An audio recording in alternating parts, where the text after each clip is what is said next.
Dr. Michael Bernard is a reader and psychologist at the University of Melbourne. He is the Executive Director of the You Can Do It education program and author of 10 books, including You Can Do It, What Every Student and Parent Should Know About Success in School and Life. Dr. Michael Bernard will now speak on achieving school success without stress. Imagine that you're sitting at home with hours of work ahead. Hours and hours. You've got an assignment due tomorrow, a test at the end of the week, plus plenty of English and more. Your mother has politely for the third time asked whether you've got much homework to do, but all you can do is sit and watch Bugs Bunny on television. The phone rings, and it's John who wants to talk about the new teacher in school. You're already a bit down in the dumps because you received a lower grade in your maths than you thought. You can feel the pressure building inside, all that work to do, friends wanting to socialize, your own expectations for success, having to live up to or disappoint your parents. You've been told too often how important this year is and this year's work is for your future. If you don't pass the next assignment, everything seems doomed. It's easy to want to freak out or just give up and throw in the towel, and it's normal to want to escape from it all. No matter how far into the year it is, no matter how badly you've done to date, it's never too late to get back on the tracks. You can be what you want to be, not what you have to be. You can achieve good results and at the same time cut stress down to size. One of the greatest discoveries made in recent times is that you can change the way you think. This important discovery holds the key to your success without stress. Now, why is your thinking so important? Let's look at how your thinking affects your studying, your stress, and your success. Let's listen into your thinking when you have mountains of work to do and are not going as well as you would like. What's the point in trying? I'll never make it. It's all my fault. I wish I was dead. I wish I wasn't such a dropkick. I'll never pass. My future will be ruined. It's not fair. I have to do all this work, and I'm not going to have enough time to have a good time. The consequences of this thinking? Dejection, stress, and feeling like you want to throw in the towel. Do you have a choice of how you think in this situation? Of course you have. You know, someone once said, you are what you are and where you are because of what's gone into your mind. You can change what you are and where you are by changing what you put in your mind. Taking control of your thinking and your reactions to difficult situations is a vital skill to have in managing stress and getting better grades. Have you ever thought about what makes someone a success in school? Is it intelligence? Is it the teachers? Is it the right school? What about study skills? Over the years, I've worked with hundreds of students in school, those who are performing up to their ability, not necessarily getting A's, as well as many students who are underperforming and capable of doing much better. I've come up with some answers to the question, what makes a student successful? What about coming from a good family? Sure, having the love and support of your family can certainly make life much easier. However, there are many students who are adored by their parents who do not perform very well at school. As well, there are students who come from very crummy home backgrounds where their parents neglect or even abuse them, who are able to do very well in school. So home background is important, but yet it cannot explain student success. Now, what about attending a good school? Without question, the right school can make a big difference in determining whether you achieve your potential. And having a good teacher can inspire you to work to the best of your ability. But as any teacher will tell you, it doesn't matter how good you are as a teacher, sometimes it is impossible to get through to a student who doesn't want to learn. So once again, we find that a good school and a good teacher is not enough to understand why some students achieve and others don't. What about intelligence? Now, it doesn't hurt to have a few brains, but there are many bright students in your school and who you probably know who are not doing all that well. So intelligence itself cannot be the key to success. What about study skills? I have found that good study skills are important underpinnings or supports for school success. Most students who succeed reasonably well in school can read with meaning, take effective notes, know how to research a topic, as well as how to review for an exam. Yet a fair number of students who know how to study effectively do not put their study skills to good use. My own experience and research with countless students, as well as other researchers, shows clearly that there are three main personal qualities which lead to student success. They are confidence, persistence, and organization. And my message is a clear one. If you want to be as achieving as you can be this year and beyond, and if you want to cut stress down to a more manageable size, concentrate on staying confident, persisting as long as you can, and get yourself organized. What is confidence? We now know quite a bit about the importance of confidence not only for success, but also for good health. Confidence means that when you're faced with difficulty or new situations, you have a confident frame of mind. You can develop a confident frame of mind by using positive self-talk. I can do this. No matter how hard it is, I believe in myself. Don't worry if you don't go well immediately or what people will think. Go for it. Concentrate. Keep it going. I'll get there. These are some of the messages that you can give yourself when you're faced with difficulty that can help develop a confident frame of mind. Confidence also means having a strong sense of your talents, what you do well, and realizing that they don't mysteriously evaporate in the face of some sort of negative thing which might happen to you.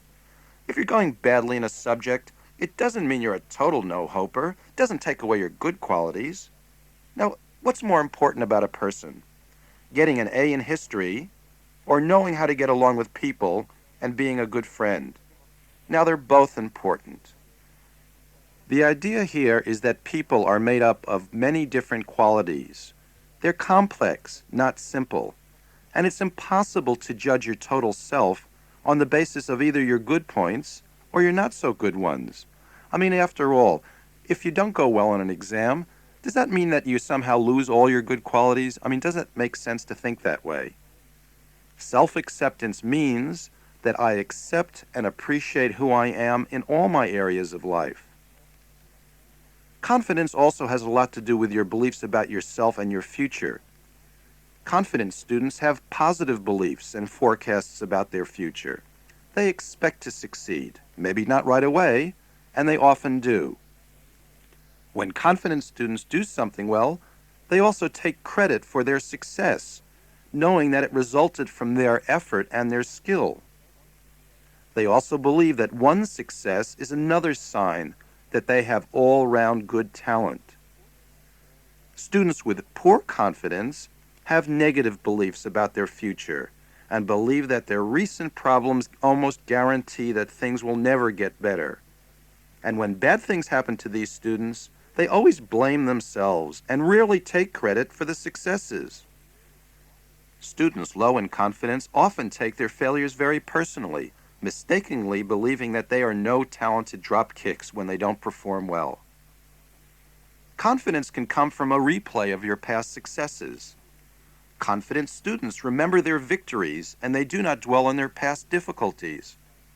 You know, the same principle applies to footballers. A few years ago, I worked with a number of players from one of the most prestigious football teams. After a bad loss or when they played poorly, some of the players would replay over and over in their minds where they went wrong, the missed chances and opportunities, how their opponent beat them.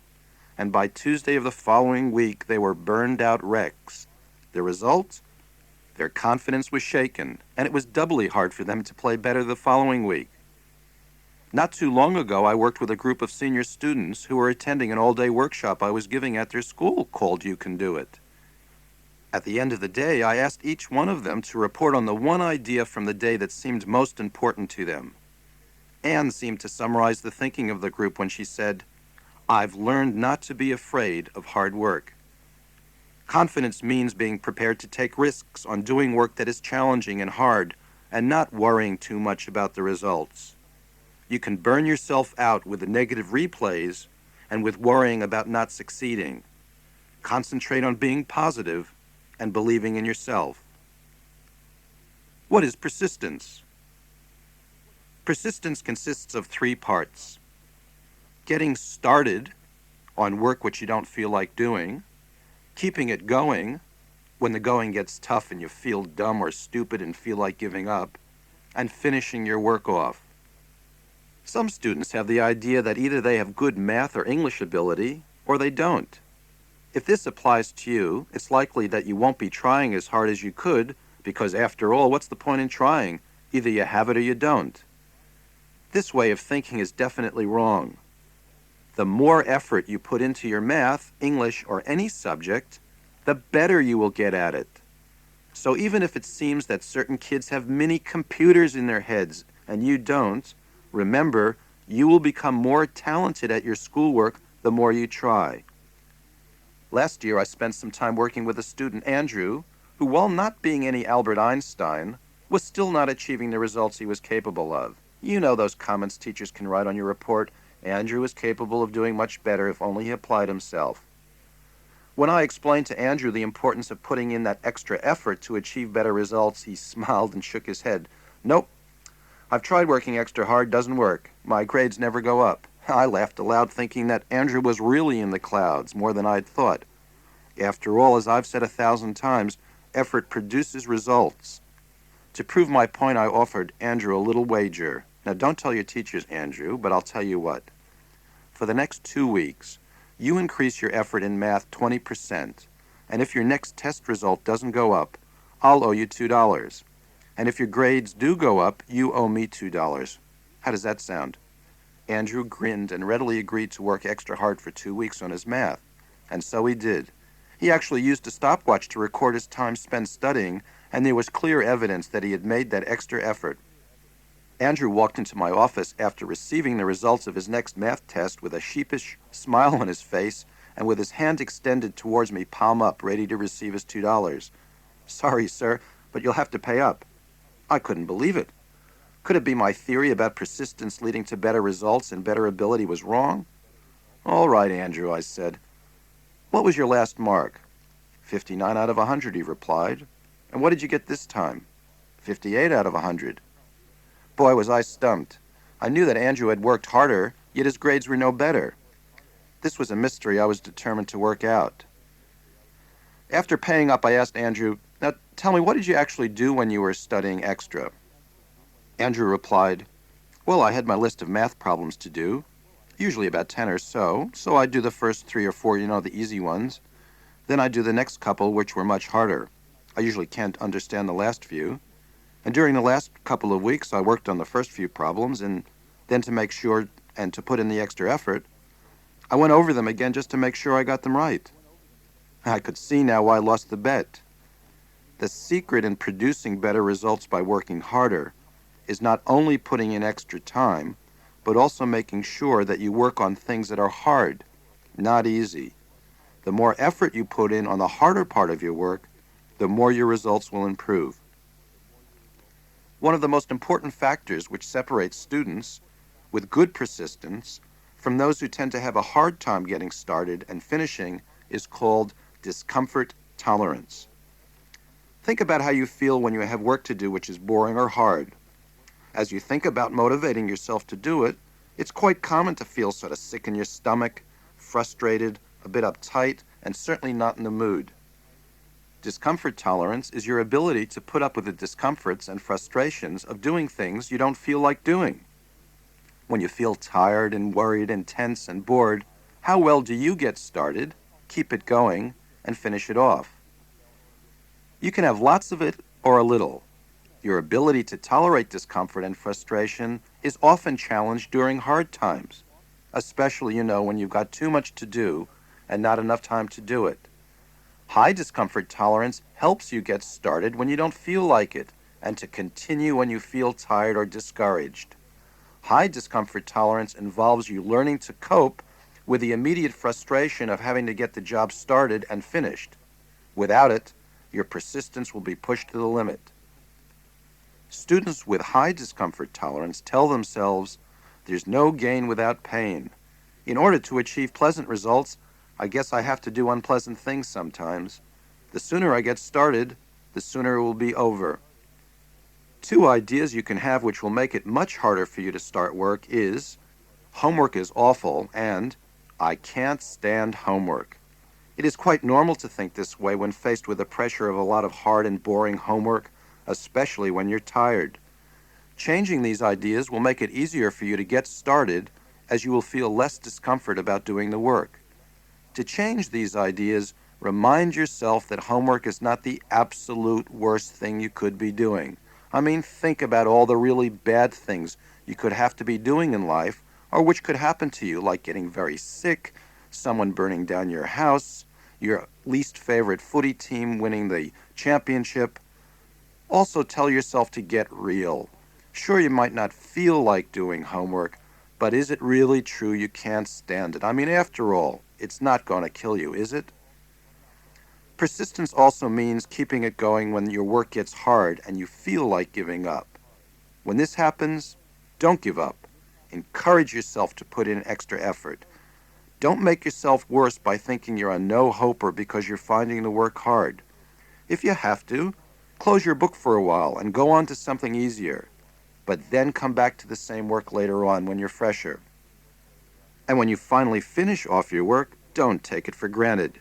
Reward yourself by patting yourself on your back and remind yourself that you did a good job and that your own effort pays off.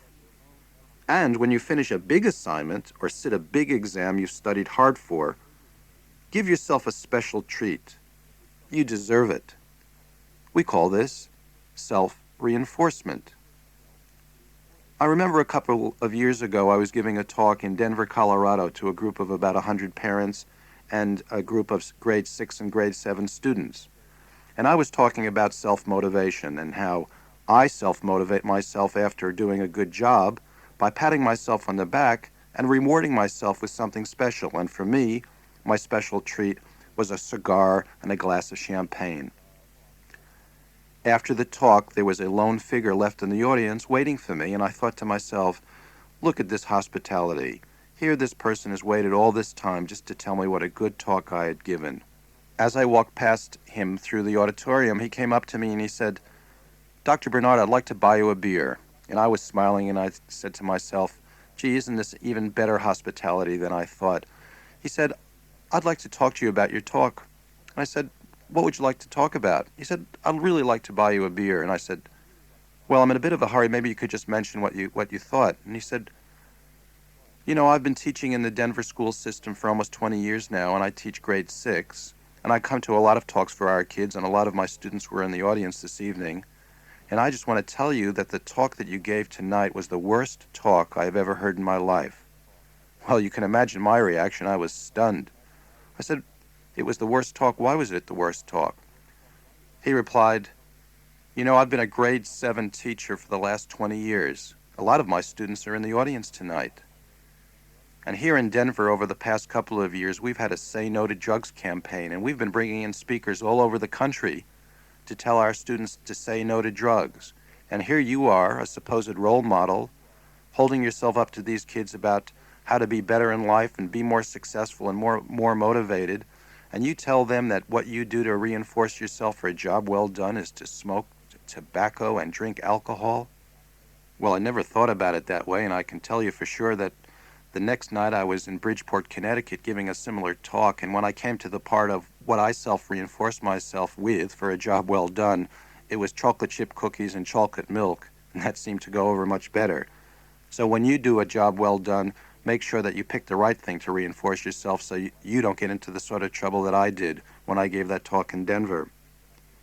So pay attention to how much effort you're putting into your work. Concentrate on doing the hard stuff for as long as possible, and not so much on the grade you receive. Some students get good results, but sometimes it takes a bit of time. What is organization? Poor organization will make it much harder for you to get things done and ward off stress. Some students find it relatively easy to get organized, but others can find it very hard.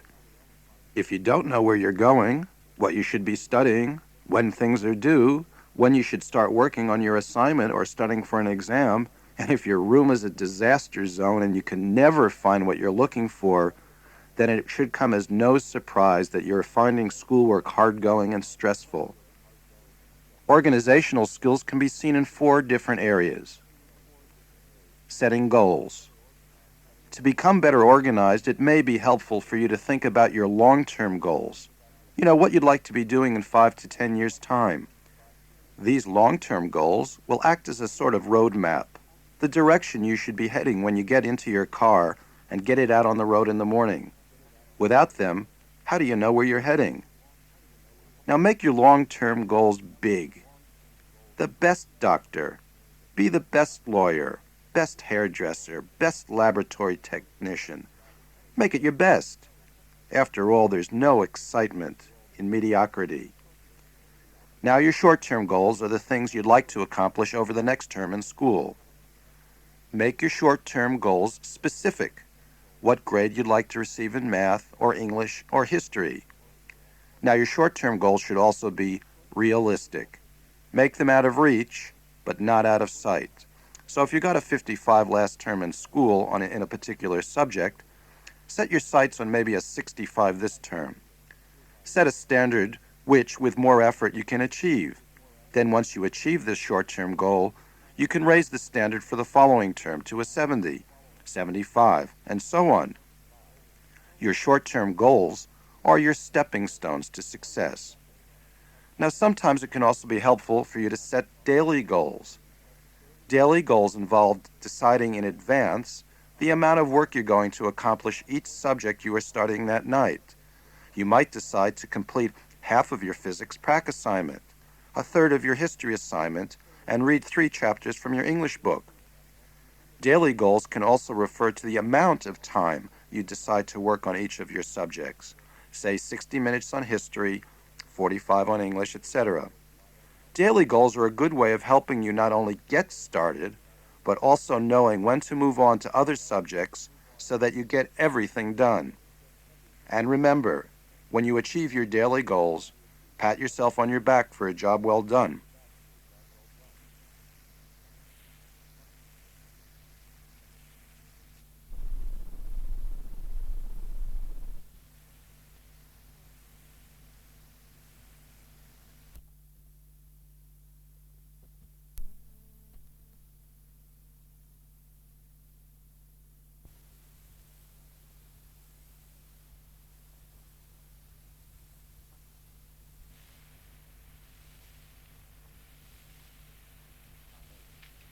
Time organization.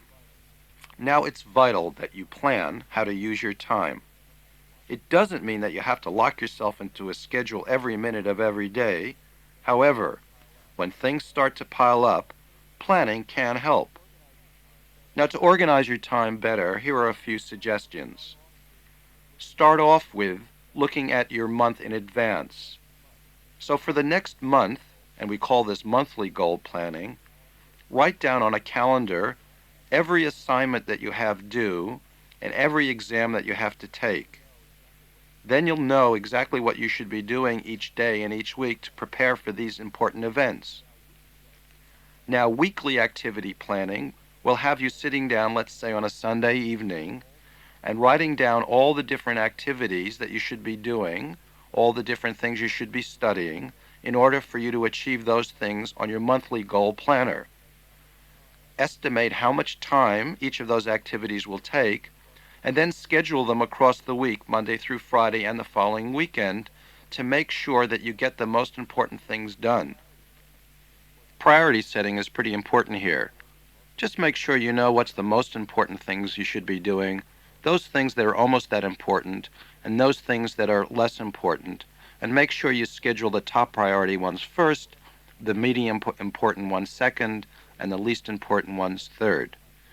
Now, daily time scheduling involves you, when you come home from school, sitting down, seeing what you've already planned to do, and then in light of what's come up during the school day, rejigging and readjusting your schedule of activities that evening to make sure that you get everything accomplished. Environmental organization. There are some students that I know whose room is an absolute mess who are getting straight A's and working very efficiently. They have their stereos blaring. They may even have Bugs Bunny on television. How they do it to me is a mystery, but they seem to get by. You're going to have to decide this for yourself. You're the one who knows if your room and the way it's organized and the music on is really hurting you or helping you. If you can't find your book that you're looking for, if you can't find last week's notes and you need them today to study for the exam, I think you know in yourself that it's time to get yourself organized. If, however, you seem to have a pretty good method going and you get your work in on time, and yet you like the clutter of your room and the music, well, I think that's your choice, and you've really got to negotiate with your parents on that one if they're giving you a hard time. If you're disorganized, if you're the one that's paying the price, and you can do it, we say, get yourself organized. Finally, in the area of organization, we look at your approach to your different homework tasks, the different activities you have to do. You know, some things that you have to do in your schoolwork may seem overwhelming. You may have a research project to study for, a practical assignment to do, and it might simply seem beyond you where to even start. Here are a few suggestions that I can give you to help you get started on those more difficult, larger tasks. One technique I suggest is called the salami technique. I know the salami technique is a funny-sounding name, but a salami on its own, as a big hunk of meat, really doesn't look very appetizing, a bit like your homework. However, when you slice a salami into thinner, small pieces, the actual pieces themselves look a lot more appetizing. And I think you can apply this technique to your homework. Break the homework task into smaller, more appetizing bits, and they'll seem more delectable, more digestible, more doable. A related technique is this Swiss cheese method. Now, the Swiss cheese method doesn't mean you go out and get yourself a piece of cheese, but you know how a Swiss cheese has lots of holes in it? Well, that's the approach you can take on some homework tasks that just seem over the top. Do anything about the task that you can do. Just take bites out of it anywhere, even if you don't know where to get started. After a while, if you keep taking bites out of the task will look a bit like a piece of Swiss cheese, and it won't seem so overwhelming. One final technique that you can use to help you get started and to help get yourself organized is called the 5-minute plan. The 5-minute plan has you deciding that you're going to work on something for at least 5 minutes. Pick the subject or the area, the assignment that you really have a hard time getting started at. Schedule it for at least 5 minutes at a particular time. Once you do the 5 minutes, then add another 5 minutes and another 5 minutes. Using this technique, you'll find that the whole task becomes a whole lot easier. Have you ever wondered why your confidence and persistence can drop off? And why you can become more disorganized than you were at the beginning of the year? These qualities can drop off especially when you're under stress. Let me describe a simple ABC model for what happens when you lose your confidence and persistence and when you become disorganized. A stands for activating event, something which might happen to you in your life, at school or at home. You might have received a poor grade on an assignment. You might have a big essay due later on this week. You might not have been invited to a social gathering. You might have had a fight with your friend. C stands for consequence, which is the way you feel and react to the activating event. Let's take the case of feeling dejected, maybe pessimistic about your schoolwork, and you feel like going on a long holiday. Now, the interesting thing we've discovered is that in the face of similar activating events, students react quite differently. Some might feel even more dejected and depressed, while others continue to maintain their confidence and work away persistently. Still others might feel more enraged about what's happening. The same activating event leads to different consequences. Why do you think that's so? What is the reason that the same activating event leads to so many different reactions, some of which are helpful, like feeling like you'd like to persist more and maintaining your confidence, and other reactions which are harmful, like feeling like giving up and losing your confidence? We've discovered that the missing link between the A and the C is your B. B stands for your belief about the activating event. You see, your beliefs and thoughts about the activating events in your life determine your reactions. We've known this for years. Epictetus, a Stoic Roman philosopher in the 2nd century A.D., wrote that people are not affected by events, but by the view they take of events.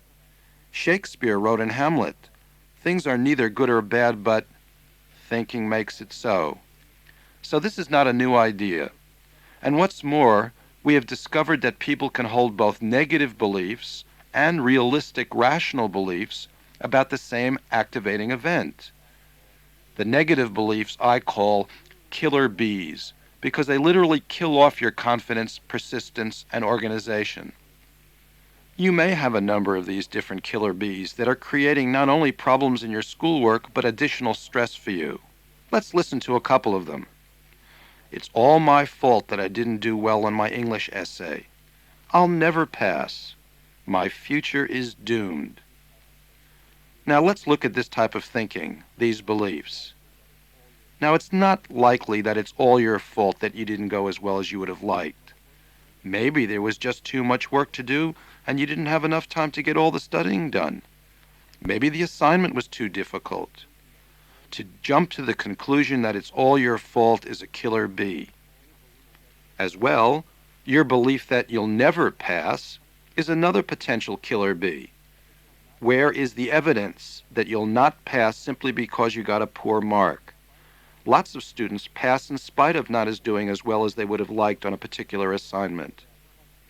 And the idea that if I fail, my future is doomed is simply not true. While it may help you to pass and pass well, we know that many successful people, politicians, businessmen and women have left school early, haven't gotten the grades, and have gone on to be big successes in the future. So while grades are important, it certainly doesn't mean that your future is forever doomed if the grades aren't what you would like them to be. Killer bees can make bad situations worse. Your confidence can go down, your persistence can go down, and you can become disorganized. Let's look at a technique for unblocking your confidence, persistence, and organization, and for changing these killer bees. The powerful technique for changing killer bees is called disputation, which does not mean taking industrial action. Rather, disputing means challenging your beliefs to see which ones are true, which ones hold water. Disputing is a way of giving yourself a checkup from the neck up. Disputing involves you examining your beliefs to see which ones are sensible, accurate, and useful, and which ones are not. Disputing involves you asking yourself some questions about your beliefs. One important question you can ask is, where is the evidence that what I'm thinking is true? You see, just because you assume something is true doesn't make it true. You could ask yourself, where is the evidence that because I haven't performed well that I won't pass and that my whole life is ruined? Answer, no real evidence. Once you see that you have a killer belief, you can then change it to a more realistic, positive one. Even though I goofed up, I can still do better tomorrow. I will do even better next time. The new belief produced by disputing this belief brings about a new effect. And when you dispute a killer belief and change it, you unblock your confidence and persistence. Let's look at another example. Is it sensible to say that I'm a dropkick because I haven't done well on an assignment? Answer, no, it's not. Just because you didn't go well on an assignment or in one subject doesn't prove that you're stupid or hopeless. It doesn't take away your good qualities. You can then change your killer bee to, I'm still good at doing things both at school and in other areas of my life. So don't take this personally. Maybe it was too hard or I didn't study enough. I'll try even harder next time and I'll do better. And the new effect of that type of thinking? Increased confidence, persistence, and better organization. Let's look at some other killer beliefs that can really hurt your achievement. Try this one on for size. To do well at school would betray the relationships I have with my friends. That means that if I started to work hard and my friends didn't like it, they wouldn't want to know me. Do you have peer group pressure at school? You know, the sort of pressure that says, why bother working very hard? Near enough is good enough. Let's go out and have fun all the time. The sort of pressure that involves them, you know, your friends saying to you, if you really want to work, you can work, but we don't want to have anything to do with you. If you have that sort of pressure at school, you have to ask yourself a couple of things. First of all, Is it really the case that if I started to work hard, would my friends really give me the flick, not want to know anything about me? Most of the time they're just trying to give you a little bit of teasing and a little bit of pressure not to do the work so they don't have to do it, but really deep down they don't really mean it. And if they do, are they the sort of friends that you really want to call friends? So it's all right to stand up to your friends and say, I've got to work hard, I know what my goals are, and then it's up to them to accept you or not to accept you. Make it their problem that you're working, not your problem. Here's another killer bee that can really lead to underachievement and poor performance for you. My life should always be fun and entertaining. It shouldn't be so hard. I must be able to do what I want now. Now, I think you'll agree that life isn't always going to be fun and entertaining, especially at school. You know, some things at school are simply going to be deathly dull and boring. Not everything, but some things. So rather than thinking to yourself, life at school should always be fun and entertaining, work hard at accepting that sometimes it won't be and it's not the end of the world, and remind yourself there's no long-term gain without a little bit of short-term pain. Here's another killer belief. Doesn't matter whether I work or not, everything will turn out okay. I think that's a killer bee that can really get you in hot water, because I think you'll learn pretty quickly down the line, and I think you'll see it with some of your friends, that things don't work out okay. And really, when it looks like you've got to put in the work now, or you're not going to get through at the end of the year, I think you've got to read the writing on the wall and make a decision as to whether, in fact, things are going to work out or not. The unofficial You Can Do It motto is, work hard, play hard. Learning to dispute and change these beliefs and other negative beliefs can have a tremendous impact on your school success and your stress. How do you know when you're under stress? Sometimes it's easy. Your body actually registers stress immediately, and when it's strong enough, you begin to notice it. You may feel yourself tensing up, perspiring, and feeling a bit sick in the stomach. Other common physical symptoms of stress include headaches, heart racing, shallow or difficult breathing, asthma attacks, upset stomach, back or neck pains, outbreak of acne or eczema, catching colds easily, an increase in your appetite, and many, many other symptoms. Stress can also be seen in how you feel. If you're worried a lot about something, or if you're down about your friends or your schoolwork, or if you feel furious with the way you've been treated, or simply if you don't feel like you can cope with things anymore, these are all signs that you're under stress. Now, what causes stress? Many things in your world can lead to stress. Breaking up with your boy or girlfriend, having family hassles, taking exams, not going well in your subjects, conflicts with teachers, not getting invited to a party you wanted to go to, not making the team, having bad skin, the list can go on and on. And what leads you to stress may well be different from what stresses your friend. The trick is to know what to do about it when you're stressed out. What should you do? The first thing I suggest is to seek support. Don't keep it inside of you. Find someone who you trust, someone who will not tell everyone else in the world about what's going on in your life, and someone whose friendship you value. It might be a close friend, it could be a close relative, it might be a teacher, it might be a distant relative. You've got to decide who around me is someone I can go to when I'm in trouble, when emotionally I feel like I can't cope. You see, everyone goes through bad patches in their life, and these days being in school is harder than ever before. So if you're experiencing stress, join the club. The key is not to be embarrassed by it. The key is to talk to someone about it and to seek some help. Now, there are other things that you can do yourself in addition to talking about it with someone else. Relaxation is a very good technique, and there are many good techniques around that can help you to relax. A technique that I use for myself and which I've taught to many students is the 5-3-5 technique. The 5-3-5 technique can be used right before an exam, right before an important performance that you might have to give in music or in drama. You can use it anytime you feel uptight. This is how you do it. Quickly expel all the air from your lungs. Then, slowly to a count of 5, inhale, filling your lungs completely.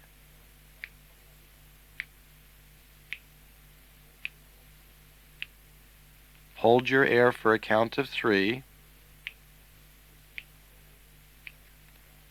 and then slowly to a count of 5, exhale through your nose.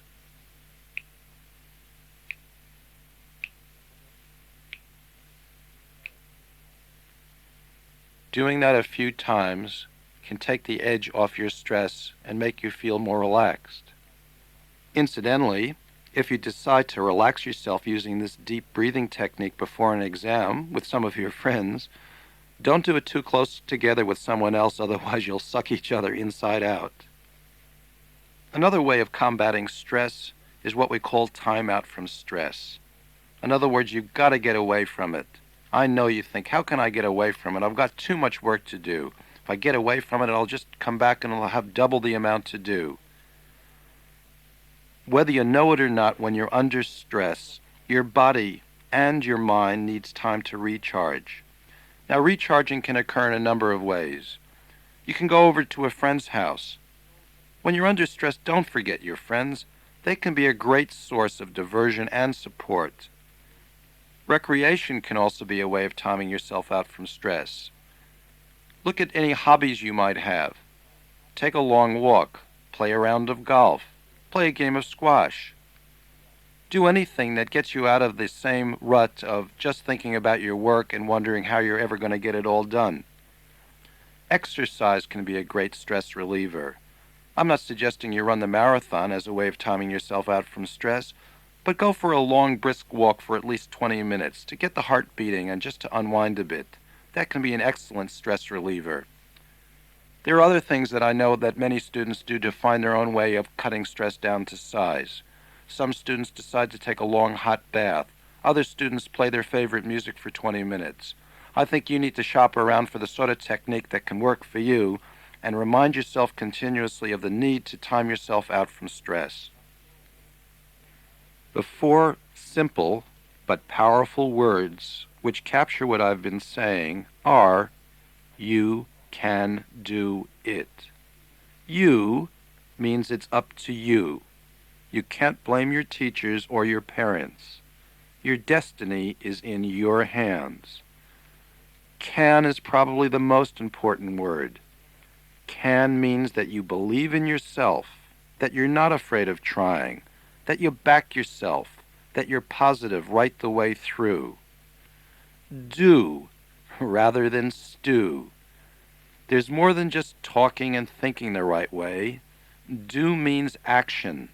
Action to achieve what you set out to do. And it. It is what you want to do at school and in life. You choose what you want to do. Don't set goals just to please others. Your goals are your own goals, whatever they might be. You can do it.